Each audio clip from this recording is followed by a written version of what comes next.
ആകാശവാണി നമസ്കാരം. പ്രത്യേക വാർത്താ ബുള്ളറ്റിൻ വായിക്കുന്നത് കൃഷ്ണ പ്രകൃതി. 16ാം കേരള നിയമസഭയുടെ ആദ്യ സമ്മേളനത്തിന് ഇന്ന് തുടക്കമായി. പ്രോടേം സ്പീക്കർ ജി സുധാകരന് മുന്നിൽ എംഎൽഎമാർ സത്യപ്രതിജ്ഞ ചെയ്തു. മുഖ്യമന്ത്രി വി ഡി സതീശനും പ്രതിപക്ഷ നേതാവ് പിണറായി വിജയനും ബിജെപി അംഗം രാജീവ് ചന്ദ്രശേഖറും ഉൾപ്പെടെ കൂടുതൽ എംഎൽഎമാരും മലയാളത്തിലാണ് സത്യപ്രതിജ്ഞ ചെയ്തത്. Manjeshwaram MLA A K M Ashraf കന്നഡയിലും ദേവികുളം അംഗം എഫ് രാജ തമിഴിലും സത്യപ്രതിജ്ഞ ചെയ്തു. മന്ത്രിമാരായ രമേശ് ചെന്നിത്തല, ഷിബു ബേബി ജോൺ, സണ്ണി ജോസഫ്, കെ മുരളീധരൻ തുടങ്ങിയവർ ഇംഗ്ലീഷിലാണ് സത്യപ്രതിജ്ഞ ചെയ്തത്. അക്ഷരമാലാ ക്രമത്തിലായിരുന്നു സത്യപ്രതിജ്ഞ. സ്പീക്കർ തിരഞ്ഞെടുപ്പ് നിയമസഭയിൽ നാളെ നടക്കും. തിരുവഞ്ചൂർ രാധാകൃഷ്ണനെയാണ് യുഡിഎഫ് സ്പീക്കർ സ്ഥാനത്തേക്ക് പരിഗണിക്കുന്നത്. എ സി മൊയ്തീനാണ് എൽഡിഎഫിന്റെ സ്പീക്കർ സ്ഥാനാർത്ഥി.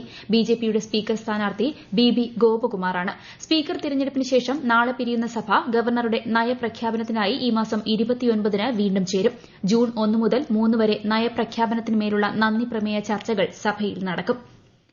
ന്യൂഡൽഹിയിൽ നടക്കാനിരുന്ന 4ാമത് ഇന്ത്യ ആഫ്രിക്ക ഫോറം ഉച്ചകോടി മാറ്റിവച്ചതായി വിദേശകാര്യ മന്ത്രാലയം.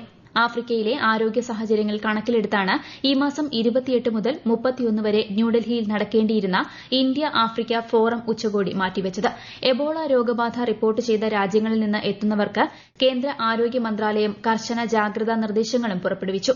കോങ്കോ, യുഗാണ്ട, ദക്ഷിണ സുഡാൻ തുടങ്ങി എബോള ജാഗ്രതാ നിർദ്ദേശമുള്ള രാജ്യങ്ങളിൽ നിന്നും ഇന്ത്യയിലെത്തുന്നവർ രോഗലക്ഷണങ്ങൾ ശ്രദ്ധയിൽപ്പെട്ടാൽ ഉടൻ വൈദ്യസഹായം തേടണമെന്ന് ആരോഗ്യ മന്ത്രാലയം നിർദ്ദേശിച്ചു. കോങ്കോയിലും യുഗാണ്ടയിലും എബോളയുടെ ബുണ്ടി ബുഗ്യോ വകഭേദം പടർന്നു പിടിക്കുന്ന സാഹചര്യത്തിൽ ലോകാരോഗ്യ സംഘടന ആരോഗ്യ അടിയന്തരാവസ്ഥ പ്രഖ്യാപിച്ചിരിക്കുകയാണ്. ഈ വകഭേദത്തിനെതിരെ മരുന്ന് വികസിപ്പിക്കാൻ 9 മാസമെങ്കിലും എടുക്കുമെന്നാണ് WHO വിലയിരുത്തൽ. 140-ലേറെ എബോള മരണങ്ങളും 650-ലേറെ പേർക്ക് രോഗബാധയും ഇതിനകം റിപ്പോർട്ട് ചെയ്തിട്ടുണ്ട്. ആഫ്രിക്കൻ രാജ്യങ്ങളായ Democratic Republic of Congo, Uganda, South Sudan എന്നിവിടങ്ങളിലെ എബോള സാഹചര്യം കണക്കിലെടുത്ത് ആരോഗ്യമന്ത്രി കെ മുരളീധരന്റെ അധ്യക്ഷതയിൽ സംസ്ഥാന ദ്രുതകർമ്മ സമിതി യോഗം ചേർന്നു. ഇന്ത്യയിൽ നിലവിൽ എബോള രോഗം റിപ്പോർട്ട് ചെയ്തിട്ടില്ലെങ്കിലും മുന്നൊരുക്കങ്ങളുടെ ഭാഗമായാണ് യോഗം ചേർന്നത്. പൊതുജനങ്ങൾ പരിഭ്രാന്തരാകേണ്ട സാഹചര്യം നിലവിലില്ലെന്ന് യോഗം വിലയിരുത്തി. ലോകാരോഗ്യ സംഘടനയും കേന്ദ്ര സർക്കാരും നിർദ്ദേശിക്കുന്ന രാജ്യങ്ങളിൽ നിന്നും എത്തുന്നവർക്ക് 21 ദിവസം വരെയുള്ള നിരീക്ഷണ സംവിധാനം സജ്ജമാക്കും. കേരളത്തിലെ 4 അന്താരാഷ്ട്ര വിമാനത്താവളങ്ങളിലും 2 തുറമുഖങ്ങളിലും എത്തുന്ന യാത്രക്കാരുടെ പരിശോധനയും ആവശ്യമായവർക്ക് ഐസൊലേഷൻ സൌകര്യത്തോടുകൂടിയുള്ള തീവ്രപരിചരണ സംവിധാനങ്ങളും ക്രമീകരിച്ചിട്ടുണ്ട്. സംസ്ഥാനതല സ്കൂൾ പ്രവേശനോത്സവം ജൂൺ 1 രാവിലെ 9 മണിക്ക് തിരുവനന്തപുരം പട്ടം ഗവൺമെന്റ് മോഡൽ ഗേൾസ് HSSൽ നടക്കും.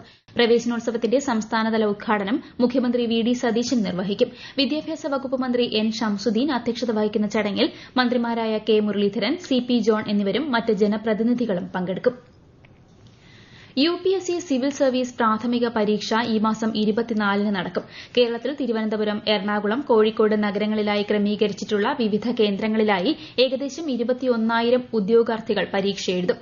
രാവിലെ 9:30 മുതൽ 11:30 വരെയും ഉച്ചയ്ക്ക് 2:30 മുതൽ 4:30 വരെയുമായി 2 സെഷനുകളിലായാണ് പരീക്ഷ ക്രമീകരിച്ചിരിക്കുന്നത്.